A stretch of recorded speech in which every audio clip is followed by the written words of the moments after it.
کے حوالے سے دوسرا پیغام آپ کی خدمت میں آ رہا ہے، سننے کے لیے تیار ہیں؟ جوش کے ساتھ ہاتھ اٹھائیے انشاءاللہ۔ شادی سے پہلے داڑھی رکھیں گے، ہاتھ اٹھائیے انشاءاللہ۔ شادی سے پہلے آپ کو داڑھی ضرور رکھنا، ورنہ شادی کے بعد دوپٹے کی ہوا لگے گی، داڑھی غائب ہو جائے گی، بلا ہی بدل جائے گا۔ یہ داڑھی رکھنا ہے، رکھنی ہے شادی سے پہلے۔ دھیان سے سنیے گا، جلدی سے اس کو نکل جائے گا۔ نبی معراج میں گئے، نماز کا تحفہ ملا لے کر گیا، تو سب سے پہلے اس تحفے کو نبی نے کس کے سامنے پیش کیا ہے؟ یہ مطالعہ آپ کی خدمت کرنے کے لیے جانا چاہتا ہوں۔ نبی کے چچا تھے، ابو طالب نام تھا۔ سب سے پہلے نماز کا تحفہ اللہ کے نبی نے ابو طالب کو پیش کیا کہ چچا جان، آسمان ختم ہو گیا، عرش آ گیا، اس کے بعد دنیا ختم ہو گئی، مجھے اللہ نے وہاں تک رسائی دی، جب وہاں سے بھیجا نماز کا تحفہ لے کر کے بھیجا کہ سجدے میں جاؤ گے خدا سے قریب ہو جاؤ گے، تم فرش پر، خدا عرش پر، خدا سے سجدے کی حالت میں قریب ہو جاؤ گے، اس لیے نماز کا تحفہ لے کر کے آیا ہوں، آپ قبول کر لیجیے۔ میں ہاتھ جوڑ کر کے ایک بات آپ سے بتانا چاہتا ہوں، داڑھی نہیں رکھنے کی عادت ہے، توبہ کرتے رہیے، اللہ ایمان سلامت رکھے۔ داڑھی رکھنے کی عادت نہیں ہے، داڑھی کی توہین مت کیجیے گا، ایمان چلا جائے گا۔ داڑھی نبی کی پسند ہے، نبی کی سنت ہے، جو عیب لگائے گا ایمان چلا جائے گا، باقی نہیں رہے گا۔ داڑھی رکھنے کی عادت نہیں ہے، توبہ کرتے رہیے، ایمان سلامت ہے۔ اب نماز کا تحفہ لے کر کے نبی آئے ابو طالب کے پاس، چچا سجدہ کیجیے۔ ابو طالب نے کہا سجدہ ہوتا کیا؟ کہا چچا جان دیکھیے میں سجدہ کیسے کرتا ہوں۔ اللہ کے نبی سجدے میں گئے، کہا چچا جان یہ سجدہ ہے، اس کو عرش پر ملا ہے۔ ابو طالب نے کیا کہہ دیا؟ سر نیچے سرین اوپر، مجھ کو یہ سجدہ پسند نہیں ہے۔ نماز کی توہین کرنے کے نتیجے میں اللہ نے ابو طالب کو ایمان سے محروم۔ ایک موسیٰ کے مقابلے میں کتنے جادوگر آئے؟ ہمارے قرآن میں لکھا ہے 3 لاکھ جادوگر مقابلہ کرنے کے لیے آئے۔ ایک موسیٰ سے مقابلہ کرنے کے لیے کتنے جادوگر آئے؟ 3 لاکھ۔ آج ایک مٹھی بھر جماعت سے مقابلہ کرنے کے لیے، فلسطین کی مٹھی بھر جماعت سے مقابلہ کرنے کے لیے پوری دنیا آ گئی۔ ایک دور تھا کہ موسیٰ سے مقابلہ کرنے کے لیے 3 لاکھ جادوگر آئے پوری دنیا سے اٹھ کر کے، لیکن ہوا کیا؟ 100 چوٹ سونار کی چوٹ لگا، موسیٰ غالب آ گئے، سارے جادوگر 4 شانے چت ہو گئے۔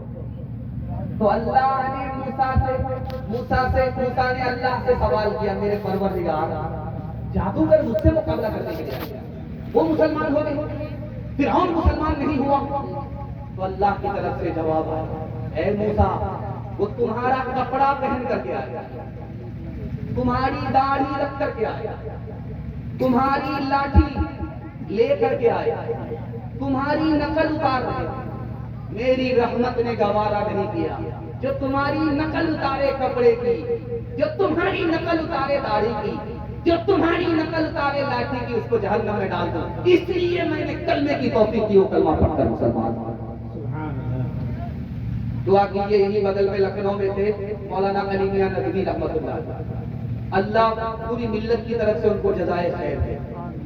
انہوں نے ڈاکٹر امبیڈکر صاحب کو اسلام پیش کیا، اسلام قبول کر لیجیے، 120 مذہب میں سب سے سچا مذہب ہے، آپ قبول کریے۔ تو امبیڈکر صاحب کا کیا جواب آیا؟ آپ کے پیر کے نیچے سے زمین نکل جائے گا، خون کے آنسو آپ رونے پر مجبور ہو جائے گا۔ امبیڈکر صاحب نے کہا کہ مولانا آپ کی شکل دیکھ کر کے، آپ کی ٹوپی دیکھ کر کے، آپ کا چہرہ دیکھ کر کے، آپ کے کپڑے کو دیکھ کر کے مجھے ایمان ہے کہ آپ مسلمان ہیں، لیکن پھر بھی میں اسلام قبول نہیں کروں گا۔ تو علی میاں ندوی رحمۃ اللہ علیہ نے کہا کہ کیوں؟ کہا کہ اس وجہ سے کہ ہندوستان میں مسلمان رہتے ہیں، 90% مسلمان مجھ کو مسلمان نظر ہی نہیں آتا، اس لیے اسلام قبول کی۔ یہ دلگرام ہے، آپ یہاں سے پنجاب تک جائیے، آپ کو چیلنج کرتے ہیں، کسی بھی سردار کو پنجابی کو بھیک مانگتا ہوا دکھائیے، آپ کو بھیک مانگتا ہوا سردار نہیں ملے گا. اور کسی بھی سردار کو بغیر داڑھی کے دکھا دیجیے آپ, کسی بھی سردار کو بغیر پگڑی کے دکھا دیجیے. سردار اگر آپ کو بغیر داڑھی کے مل جائے, بغیر پگڑی کے مل جائے تو آپ کو یہ چیلنج.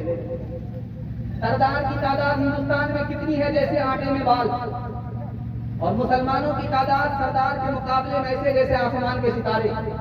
لیکن مسلمان اتنی بڑی تعداد میں ہو کر کے بھی ذلیل ہیں, اور وہ اتنی چھوٹی تعداد میں عزت کی چوٹی پر پہنچ گئے. جانتے اس کا راز ایک لائن میں ہے, تو اس قوم نے دین اور دھرم کو دانت سے پکڑا, اللہ نے اس کو عزت کی چوٹی پر پہنچا دیا.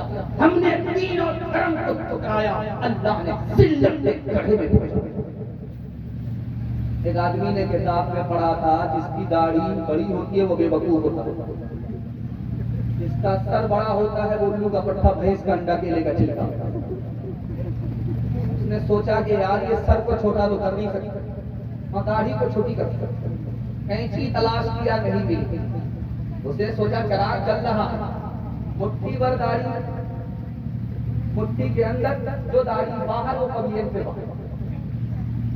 اس نے جیسے ہی مٹھی میں داڑھی لی اور چراغ پھٹایا, داڑھی جلتے جلتے چنگاری اس کے ہاتھ تک پہنچی, ہاتھ چھوٹ گیا, پتلون کے چکر میں لگوٹی چل گئی. شور ہے ہو گئے دنیا سے مسلمان, ہم یہ کہتے ہیں کہ تھے بھی کہیں مسلم موجود, تھے تو اسلاف تمہارے ہی مگر تم کیا ہو, ہاتھ پہ ہاتھ دھرے منتظر پردہ ہو.